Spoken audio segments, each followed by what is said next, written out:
conversation about Starbucks usually ends in one of three ways. It's always something about how it's too expensive, their lines are way too long, or that their regular coffee isn't actually that good. But they've got to be doing something right because despite the hate, people just keep going. I have a complaint of my own about Starbucks, and it's not about their prices, or their lines, or even their coffee.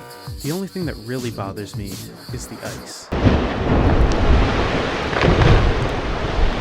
Starbucks has a bit of a reputation for being a little excessive with their ice. And it's not exactly the greatest when you get 5 sips into a $5 coffee and the coffee is gone. And I'm not the first one to think this either. In 2016, one girl even tried to sue Starbucks for $5 million for using too much ice in their cups.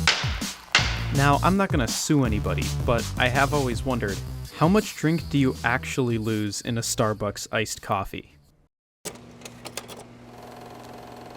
So I set up a little experiment to find out.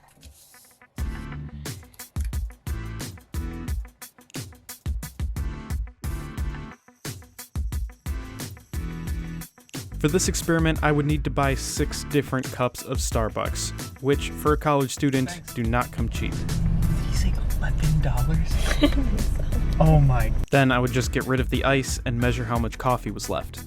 I split this experiment into 3 different parts, based on the size of the drinks. I started with the most common size ordered at Starbucks, a grande.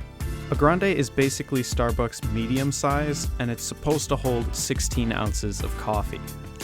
The first cup I measured came out to about 13 ounces of coffee and 3 ounces of ice. This was already less ice than I was expecting, but to stay as accurate as possible, I went to another Starbucks and ordered the same size. And this one came out to not 12, not 13, but 15 ounces of coffee. That means this one only had 1 ounce of ice. Honestly, if anything, they could have put a little more ice in this one. So, with my idea basically proven wrong, I moved on to the next size in the menu, the Venti. And this is where it gets a little more interesting. A Venti is the large size at Starbucks, and this one is supposed to hold 20 ounces of coffee. But if you're willing to pay the extra money for the large size, Starbucks will add another 4 ounces to the cup to account for the ice. Which got me thinking, if you get a Venti iced coffee, you could actually end up getting more coffee than if you got no ice at all. And the first cup I got proved just that. The barista must have really liked me or something, because the first Venti I got had 23 ounces of coffee. Unfortunately, this trend didn't continue because in the second one I got a more reasonable 19 ounces of coffee. So at this point, I think it's pretty clear that Starbucks is not as excessive with their ice as I thought they were. But I wanted to try one more thing before I ended this experiment. So I went back to Starbucks and I got another drink of each size, but this time I asked for light ice. It's basically common knowledge that you should always ask for light ice at Starbucks. You say light ice, that's right? But these drinks barely came with any ice in the first place, so how much would I get if I asked for even less? Well, there's an old saying that less is more, and apparently Starbucks agrees with that, because I got literally the most ice out of any of the drinks that I ordered.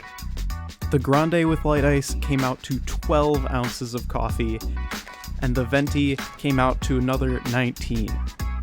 So, with all of our numbers added up, I think the answer to our question is pretty obvious. How much drink do you lose in a Starbucks iced coffee? Not actually that much. This is the amount of coffee I lost on average for each size, and over all of the drinks, on average, I lost just a little over 1 ounce of coffee. So now we have definitively proven that Starbucks doesn't actually use too much ice in their cups. This trial is a travesty. It's a travesty of a mockery, of a sham, of a mockery, of a travesty, of 2 mockeries of a sham. And they certainly aren't trying to intentionally scam their innocent customers who just wanted their coffee cold. If a customer is not satisfied with their beverage preparation, we will gladly remake it. If anything, I've just found that the amount of ice you get is pretty much entirely up to your barista. I'm suing you. I want your names. So, if you really want to get less ice in your cup, try being a little extra nice to your barista. I'm doing good. How are you? Give him a compliment, or maybe even a tip. Thank you. You too. Or you could just keep asking for light ice, but clearly results may vary. I think it was way less.